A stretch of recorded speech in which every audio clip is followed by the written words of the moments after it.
구현 방법에 대한 부분을 이어서 진행하도록 하겠습니다.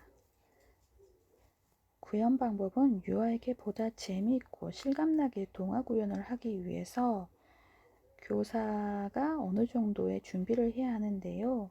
교사가 전문적인 훈련을 받은 구현가처럼 기교나 격식을 이제 사로잡을 필요는 없고요. 교사에게 구현가와 똑같이 구현을 하도록 요구한다면 대부분의 교사는 부담스러워서 구현으로 이야기해주는 일을 주저하게 되는 부분이 생길 겁니다. 그래서 여러분들이 사실 이제 모의 수업할 때 앉아있을 때와 앞자리에 나와서 그림책을 보여줄 때 그 긴장감은 좀 다르잖아요. 이야기 구현은 구현을 실시하는 교사 각각의 독특한 지도 기술과 스타일이 있을 수 있으므로 각 구현자의 음성과 몸짓, 표정 등에 의하여 동화의 내용이 다양하고 흥미있게 전달될 수 있어야 합니다. 교사가 구현 시 주의해야 할 사항은 다음과 같은데요. 여러 번 읽어서 이야기의 내용을 완전히 이해하고 있는지, 자신의 언어로 표현할 수 있도록 준비하는지, 구연을 듣는 유아의 집단 배열은 반원 형태로 하여서 교사와 유아들이 서로 눈을 맞춘 상태에서 유아가 잘 보고 들을 수 있도록 하는지, 또 간단한 그림 인형, 가면, 악기 등의 보조물을 적절히 사용하는지 이런 내용들 여러분이 참고하셔서 수업에 인용하셨으면 좋겠다는 생각이 들어요. 이야기와 관련된 제목, 지은이에 대한 소개를 하고 이야기와 관련된 수수께끼나 노래 부르기, 손유희 등으로 유아의 흥미와 호기심을 유발하면서 자연스럽게 이야기를 시작합니다. 말의 빠르기를 조절하여 처음에는 유아가 이야기를 들을 마음의 준비를 하도록 할 수 있도록 조금 천천히 진행하고 절정에서는 빠르게 진행하다가 마지막에는 여운을 느낄 수 있도록 다시 천천히 끝을 맺습니다. 필요한 경우에는 몸짓이나 표정을 사용하고 모든 유아에게 골고루 시선을 주는 것이 좋습니다. 그러나 지나친 기교나 몸짓은 오히려 유아가 줄거리를 이해하는 데 방해가 될 수 있으므로 주의해야 합니다. 의성어와 의태어의 어휘 뜻에 따라서 담아내는 실감나게 표현하고 반복되는 낱말이나 문장이 있는 경우에는 운율을 만들어 넣어서 더욱 재미있게 표현합니다. 유아가 이야기 도중에 질문을 할 경우에는 이야기가 중단되지 않도록 눈으로만 받아주고 그냥 넘어갑니다. 그러나 모든 유아가 관심을 갖는 중요한 질문이라면 간단하게 설명함으로써 문제를 해결해 줄 수도 있습니다. 유아들을 구현에 참여시켜 반복되는 문장이나 후렴구를 말하게 하거나 간단한 질문에 답을 하게 할 수도 있는데요. 지나친 참여는 구현의 본질을 흐리게 함으로 주의해야 합니다. 이야기가 끝나면 이야기의 감동을 음미할 수 있도록 잠시 조용한 시간을 가진 후 유아들에게 느낌을 이야기해 보도록 하고 구현 후에 도덕적인 교훈이나 훈계, 평가로 마무리를 하는 것은 즐거움과 감동이라는 문학의 주된 기능을 흐림으로 피하는 것이 바람직합니다.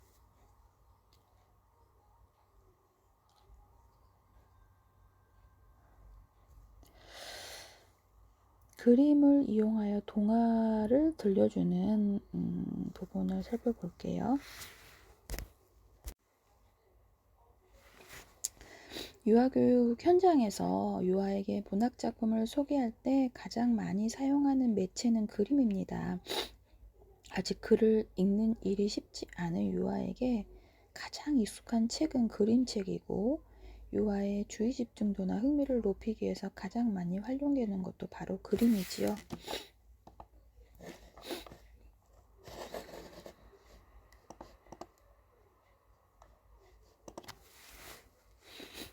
교사가 문학작품을 구현이 아닌 그림이나 인형과 같은 매체를 통해 전달할 때에는 이제 고려해야 할 사항들이 또 있는데요.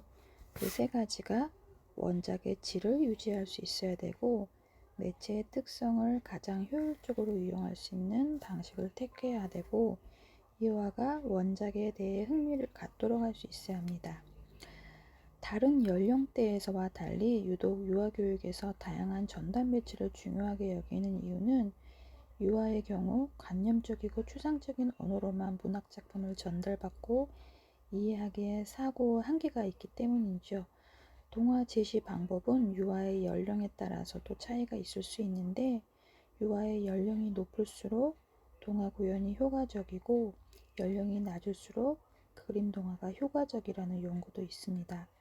그림을 이용한 동화 전달 매체에는 그림책, 낱장식 그림 동화, TV 동화, 용판 동화, 자석 동화, 깡통 동화, 앞치마 동화, OHP 동화, PPT 동화, 블록 동화 등이 있습니다. 첫 번째 그림책을 한번 살펴볼게요. 그림책을 읽어주기는 가정과 유아교육 기관에서 유아에게 문학작품을 소개하기 위해서 가장 보편적으로 활용되고 있는 방법인데요. 이는 일상 속에서 자연스럽게 이루어지기 때문에 시간과 공간의 제약이 없이 비교적 쉽게 즐길 수 있는 활동입니다. 그림책을 어른과 어린이가 공유하는 책이고, 어른이 어린이에게 읽어주는 책이라고 하면서 어린이에게 그림책을 읽어주는 행위는 어른과 아이가 서로 손을 잡고 그림책 속의 신비한 세계를 여행하는 것과 같다고 했습니다. 그림책을 읽어주는 것에 대한 그 의의가 정리가 잘 되어 있는데요. 357페이지. 그림책 읽어주기라는 것은 유아가 이야기를 들으면서 그림 장면 하나하나를 감상하고 이야기의 내용을 이해할수록 그림책을 성인이 소리내어 읽어주는 활동이고, 유아교육 현장에서 교사가 유아들에게 동화를 읽어주는 것은 유아들과 문학작품을 함께 나누는 가치 있는 활동입니다. 여러 학자가 밝힌 그림책 읽어주기의 가치는 그림책 읽어주기는 유아가 책에 대해 즐거운 태도를 형성할 수 있도록 돕고, 그림책 읽어주기를 통해서 유아는 문자 언어와 음성 언어를 인식하고 문학적인 감성을 기를 수 있다고 합니다. 그림책 읽어주기는 읽어주는 사람과 유아 사이의 정서적 일치감과 안정감을 느낄 수 있도록 돕습니다. 그림책 읽어주기를 통해서 유아의 심미적 상상력을 기를 수 있고, 그림책 읽어주기 책은 책을 읽어주는 사람과 이를 듣는 유아 사이에 이루어지는 사회적 상호작용의 과정일 뿐만 아니라 사회 문화적 이해를 넓히는 기회가 되기도 합니다. 요약하면 그림책을 읽어주는 것은 무엇보다도 유아가 책에 대해 즐거운 태도를 갖도록 하고 상상력, 창의력, 사고력, 언어 이해력, 표현력 등을 길러주고 간접 경험을 풍부하게 해줄 수 있습니다. 그림책을 읽어주기 위한 전략들을 한번 살펴볼게요. 유아에게 그림책으로 문학교육을 하기 위한 필요한 교수 전략들은 6가지로 교재는 정리하고 있는데요. 교사는 되도록 자주 그리고 정기적으로 그림책을 읽어준다. 하루 일과 중 유아와 개별적으로 접촉할 수 있는 자유선택 활동 시간과 대집단 활동 시간을 통하여 자주 그림책을 읽어주도록 노력하고, 그림책에 대한 즐거운 경험을 만들어주고, 이를 위해서는 그림책으로 문학활동을 하되 그림책 자체를 즐기는 경험에서 멀어질 정도로 문학활동에 치우쳐서는 안 됩니다.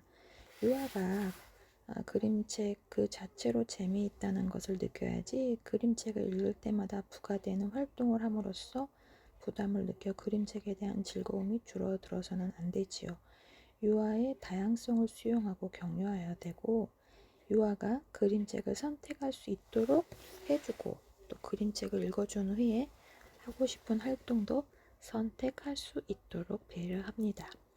그림책에 대한 유아의 반응을 수용하고 격려해 주어야 하고, 그림책을 읽기 전, 읽어주는 동안, 읽어준 후에 유아가 그림책에 대해 보이는 반응을 허용해 줍니다. 또한 유아 간에도 서로의 반응을 존중하고 경청하는 가운데 다양한 생각을 상호 교환할 수 있어야 됩니다. 다양한 또 풍부한 그림책을 제공하고, 다양한 장르, 다양한 읽기 수준, 다양한 주제의 그림책을 제공해 줍니다. 다양한 매체를 이용하여 동화를 들려주고 유아가 그림책에 대하여 더욱 흥미를 가질 수 있도록 격려합니다. 유아가 그림책과 이야기에 더욱 관심을 가지고 즐길 수 있도록 돕는 인형극, 그림자 동화, 용판 동화, TV 동화, OHB 동화 등 다양한 매체를 활용하여 동화를 들려줄 수 있겠지요. 그렇다면 그림책 읽어주기의 그런 방법은 어떤 것이 있는지 살펴보겠습니다. 지금 여러분들이 모의 수업에서 하고 있는 도입 전개 마무리에 대한 단계에 대한 방법들 접근인데요. 유아교육 기관에서 유아들에게 그림책을 읽어주기 위해서는 교사는 다른 활동과 마찬가지로 선정된 그림책을 미리 읽고 충분히 이해한 후에 읽어주어야 합니다. 그래서 제가 모의 수업 때 여러분들한테 처음에 이제 그 피드백을 줄 때 몇 번 리딩 하셨는지에 대한 부분을 질문한 이유들이 이런 것에 있고요. 동화의 선정은 동화와 동시, 전래동화와 창작동화, 우리나라 동화와 외국 동화 등 다양한 동화를 선정하여 골고루 읽어줍니다. 출판된 그림책의 경우 큰 책이 아니라면 여러 명이 동시에 보기에 책의 크기에 제한이 있으므로 가능하면 소집단으로 읽어주는 것이 좋고요. 그림책을 낱장식 그림동화, 용판동화, TV동화, OHB 동화, PPT 동화 등의 다양한 매체로 제작하여 들려줄 수 있는데, 다른 매체로 동화를 들려줄 때에도 그림책을 읽어줄 때와 같은 원칙을 염두에 두고 들려주는 것이 바람직합니다. 유아교육기관에서 그림책을 읽어주기 위해서는 다른 활동들도 마찬가지로 도입, 전개, 마무리 단계로 실시할 수 있지요. 첫 번째 도입 단계에는 그림책을 읽기 전에 이루어지는 활동으로 유아들이 모두 제자리에 앉았는지 확인하고 손유이나 수수께끼, 이야기와 관련 있는 간단한 소품 등으로 유아의 주의를 집중시킨 후 책의 제목, 표지, 주제 등에 대해서 이야기를 나누거나 예측해보는 활동의 단계라고 할 수 있습니다. 여러분들이 모의 수업에서 지금 너무나 잘 하고 있는 부분이지요. 그래서 제목이나 표지의 사파에 대한 기초를 하고, 기초에 대한 무엇에 관한 이야기인지 예측할 수 있도록 하고, 유아가 책에 초점을 맞추고 앞으로 펼쳐질 내용에 대해 기대감을 갖도록 도와주는 부분이 도입입니다. 또한 교사에게는 이제 유아의 사전 지식 정도를 알 수 있도록 해주고, 이 과정에서 교사는 책의 작가와 사파가에 대한 정보를 간단히 소개해주고 유아로 하여금 책마다 작가와 사파가가 있다는 것을 알려줄 수도 있지요. 전개 단계에서는 천천히 책장을 넘기며 정확한 발음으로 책을 읽어줍니다. 처음에는 천천히 읽기 시작하여서 유아가 점차 이야기 세계로 빠져들며 속도를 높여도 좋습니다. 책에 제시된 어휘의 느낌과 등장인물의 감정을 최대한 살려서 읽어주고, 유아들이 이야기를 들으면서 이야기에 반응하고 그것에 대해 이야기를 나눌 수 있도록 격려합니다. 내용 중에 어려운 낱말이 있다면 유아들이 그 의미를 알 수 있도록 간단히 설명해주고, 내용을 잘 이해하지 못하는 것이 분명하다면 다시 이야기를 해줍니다. 또 그림을 충분히 보여주면서 읽어주고, 이야기 중에 반복되는 구절이 있다면 유아들도 함께 읽을 수 있도록 기회를 줍니다.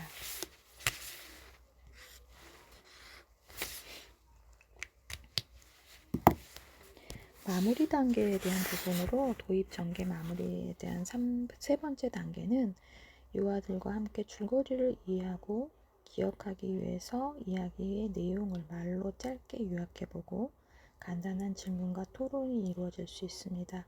교사는 동화의 내용에 대한 도덕적인 훈계나 질문을 피하고 유아들이 자신의 느낌을 자유롭게 이야기할 수 있도록 동화가 어땠니? 어느 부분이 가장 흥미로웠는지, 또 내가 그 이야기의 주인공이라면 어떻게 했을지와 같은 개방식 질문을 주로 던져주어서 유아의 상상력과 창의력을 길러줄 수 있는 부분들을 접근하는 단계로 교재는 설명하고 있습니다. 글없는 그림책을 읽어주는 방법에 대한 부분으로 지난주에 이제 서민경 학생이 글없는 그림책을 접근했던 부분이 바람직하게 접근했던 걸로 제가 칭찬했던 기억이 있는데요. 글없는 그림책을 읽기는 유아가 쓰인 글자를 읽느라 씨름해야 할 필요가 없기 때문에 유아들 자신의 언어로 이야기를 즐길 수 있고, 본문이 없기 때문에 유아가 작가의 메시지를 해석하는데도 아무런 제한을 받지 않습니다. 3살 유아는 3살의 언어로, 10살 어린이는 10살 언어로 이야기를 발전시키는 것이고, 성인이 보면 성인의 언어로 이야기를 구성할 수 있습니다. 교사가 유아와 글없는 그림책을 보면서 제시할 수 있는 4가지 질문이 있는데요. 유아가 질문에 대해 적절하게 반응하지 못할 때에는 교사가 적절한 반응을 보여줌으로써 본보기 역할을 해줄 수도 있습니다. 이 그림에는 어떤 것들이 있니? 라고 질문할 수 있고요. 이 질문은 유아의 현재 어휘 능력에 대해서 교사가 새로운 어휘를 추가할 수 있는 기회가 되고, 또 이 그림에서 무슨 일이 일어났니? 라는 질문을 할 수 있습니다. 이 질문은 이 그림에 있는 행위와 사건을 구와 문장으로 묘사하는 능력을 길러줍니다. 다음에는 어떤 일이 생길 것 같니? 라고 질문하는 것은 이 질문의 이야기를 예측하고 구성하는 능력을 갖게 됩니다. 왜 그렇게 생각하니? 라는 질문을 할 수 있죠. 이 질문은 유아가 이해한 사건의 행위 및 감정을 기초로 이야기를 추론할 수 있는 기회를 줍니다. 낱장식 그림 동화를 살펴볼까요? 낱장식 그림 동화는 유아교육 기관에서 많이 사용하는 동화 전달 매체죠. 요즘에는 전자기기의 발달로 TV와 실물 화상기를 연결하거나 그림책을 스캔하여 PPT 자료를 만든 후 대집단 활동 시간에 유아들에게 아름다운 그림의 동화책을 쉽게 읽어줄 수 있습니다. 하지만 비교적 최근까지도 작은 크기의 그림책을 있는 그대로의 크기로는 대집단 유아에게 동시에 들려줄 수가 없어서 크게 확대하여 다시 옮겨 그린 후에 유아들에게 읽어주는데 이를 낱장식 그림 동화라고 합니다. 낱장으로 그린 그림들을 순서대로 정리하여 교사가 그림과 함께 이야기를 들려주는 방식이지요. 강한 자극을 주는 영상 매체 형수 속에서 살고 있는 오늘날의 유아에게 낱장식 그림 동화는 오히려 동화를 접하는 신선한 매체가 될 수도 있고요. 낱장식 그림 동화는 상업용으로 제작되어서 판매되는 것을 이용할 수도 있고, 또 여기서 교사가 교육에 필요한 내용을 직접 제작하여 적절하게 활용하는 방법에 대해서 설명할 수도 있습니다. 낱장식 그림 동화를 이제 제작하는 부분으로 교재는 설명하고 있는데 굳이 제작을 해야 되나 싶네요. 요즘은 너무나 잘 나와 있는 것들이 많아서 그런데 이제 여기에서는 털실을 이용하여 등장인물을 움직이게 하는 새로운 방법들이 좀 있어서 그냥 우리가 그림을 옮겨 그려서 확대한다라는 부분보다 이렇게 뭔가 시뮬레이션, 이렇게 뭔가 움직이는 이벤트에 대한 부분들이 임팩트가 있는 부분들이 좀 잘 포커스화 되어 있네요. 이런 부분들은 참고해도 좋을 것 같습니다. 그래서 낱장식 그림 동화 움직임에 대한 표현 방법, 낚싯줄, 할핀, 자석, 낚싯줄을 이용해서 움직임을 표현하는 경우 등장인물들이 직선으로 움직일 때 이용할 수 있고, 팔피는 움직임을 표현하는 경우 등장인물 직선과 곡선으로 움직일 때 움직임이 필요한 장면의 배경으로, 또 자석은 움직임이 필요한 장면의 밑 배경으로 그릴 수가 있다고 합니다. TV 동화를 한번 살펴볼까요?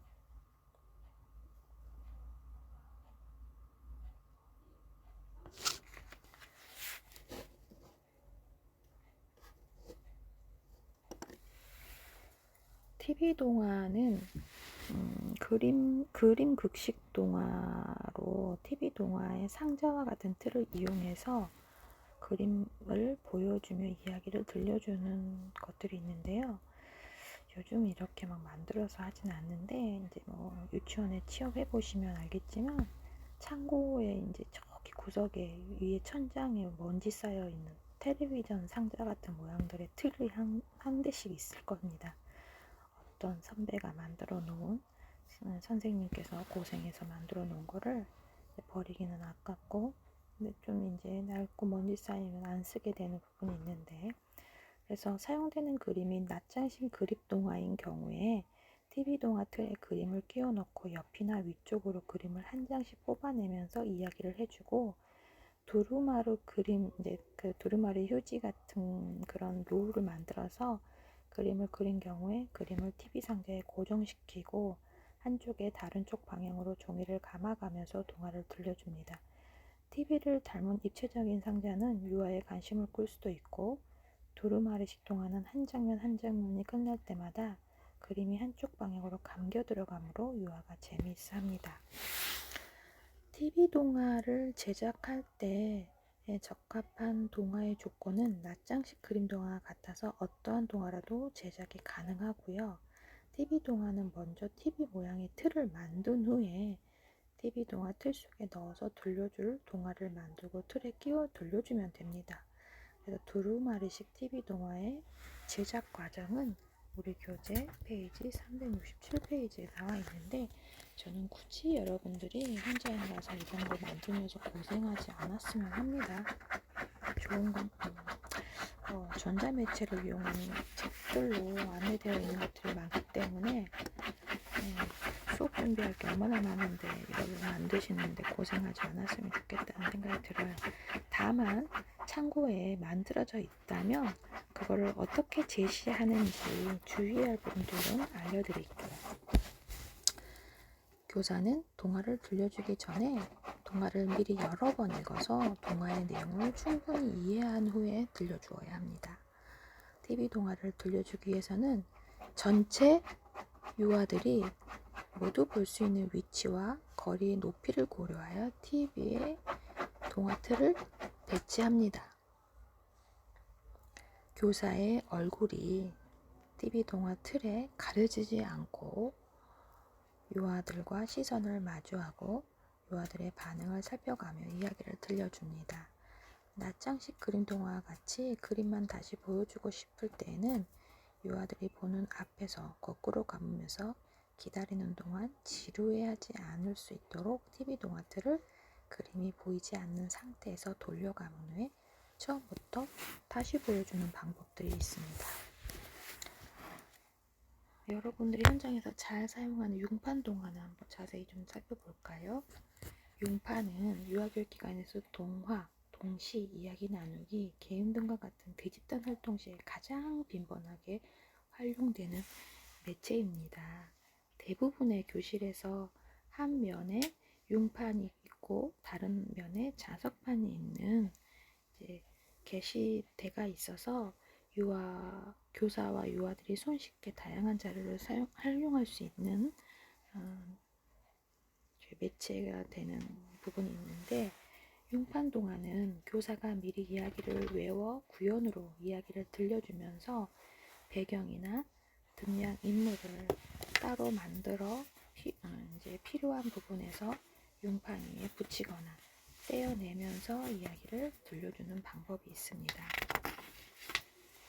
융판 동화의 제작 방법에 대한 부분들이 안내가 나와 있는데, 지금 아니면 또 언제 그런 파트를 살펴볼 수 있겠나 싶어서 동화를 선정하고 배경을 정하고 등장인물을 제작할 필요는 없어요. 모든 배경과 등장인물을.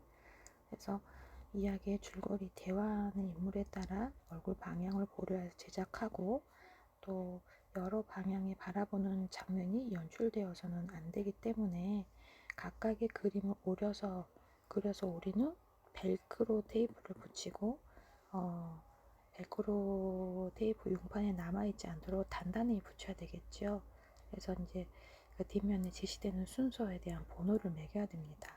그래서 유아 문자 언어 발달을 위해서 이야기의 제목과 지은이를 적당한 크기로 만들어서 제시해주면 아이들이 나중에 언어 영역에서 이렇게 표현해보고 듣고 말하고 표현해보는 활동들을 이어서 할 수 있을 것입니다.